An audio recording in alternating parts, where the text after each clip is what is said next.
నమస్తే, నేను మీ కుప్ప పద్మిని. ఇన్నాళ్ళు మీ సపోర్ట్‌ని నాకందిస్తూ, మీ ప్రేమని నాకందిస్తున్న ప్రతి ఒక్కరికి కృతజ్ఞతలు. ఇప్పుడు చూడబోతున్న ఈ వీడియో కూడా ఖచ్చితంగా మీకు ఉపయోగపడుతుంది. లైక్, షేర్ అండ్ సబ్స్క్రైబ్ చేసి మీ ఇష్టాన్ని అలాగే మీ సపోర్ట్‌ని నాకందించండి. అలాగే ఈ వీడియో పట్ల మీ అభిప్రాయాన్ని కామెంట్ సెక్షన్‌లో కామెంట్ చేసి నాకు తెలియజేయండి. నమస్తే. నమస్కారం. శుభోదయం కార్యక్రమానికి స్వాగతం. ఈరోజు 11వ తారీఖు ఆగస్టు నెల 2024వ సంవత్సరం ఆదివారం.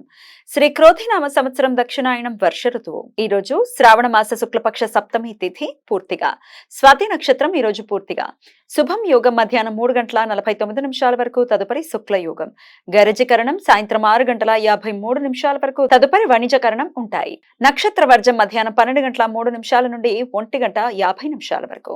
అమృతకాలం రాత్రి 10:45 నుండి 12:32 వరకు. హైదరాబాద్ ప్రాంతం వారికి సూర్యోదయం ఉదయం 5:58 సూర్యాస్తమయం సాయంత్రం 6:44 చంద్రోదయం పగలు 11:17 చంద్రాస్తమయం రాత్రి 10:56 అభిజిత్ ముహూర్తం పగలు 11:56 నుండి మధ్యాహ్నం 12:47 వరకు. దుర్ముహూర్తం సాయంత్రం 5:02 నుండి 5:53 వరకు. రాహుకాలం సాయంత్రం 5:08 నుండి 6:44 వరకు. గుళిక కాలం మధ్యాహ్నం 3:33 నుండి 5:08 వరకు. యమగండం మధ్యాహ్నం 12:21 నుండి 1:57 వరకు. ఈరోజు గోస్వామి తులసీదాస్ గారి జయంతి. శ్రీరాముడికి పరమ భక్తుడైన తులసీదాస్ ను మహర్షి వాల్మీకి అవతారంగా భావిస్తారు. సంస్కృతంలో ఉన్న రామాయణ కావ్యాన్ని వ్యవహారిక అవధి భాషలో రామచరిత మానస కావ్యాన్ని రాశారు.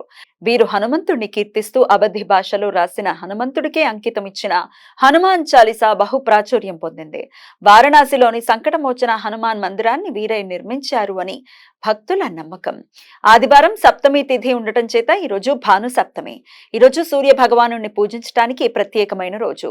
దీర్ఘకాలంగా ఆరోగ్య, కుటుంబ, వృత్తిపరమైన సమస్యలతో బాధపడుతున్న భక్తులు సూర్య భగవానుని అనుగ్రహం కోసం ఈరోజు అరుణం, మహాసౌరం, త్రిచ పారాయణంతో సూర్య నమస్కారాలు చేయడానికి అత్యంత అనుకూలం.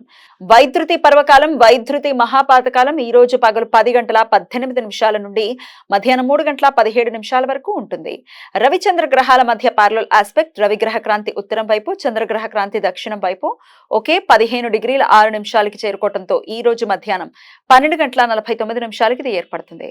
మహాపాతకాలాల్లో ఉపాసనా మంత్రాలు జపించడానికి, అనుష్ఠానాలు చేయటానికి, ధ్యానం చేయటానికి, నూతన మంత్రోపదేశం తీసుకోవటానికి అత్యంత అనుకూలం. ఈ సమయంలో చేసే అనుష్ఠానాలు, ఉపాసనా మంత్ర జపాలు లక్షల సూర్యగ్రహణాల సమయంలో ఆచరించినంత ఫలితాన్ని ఇస్తాయి.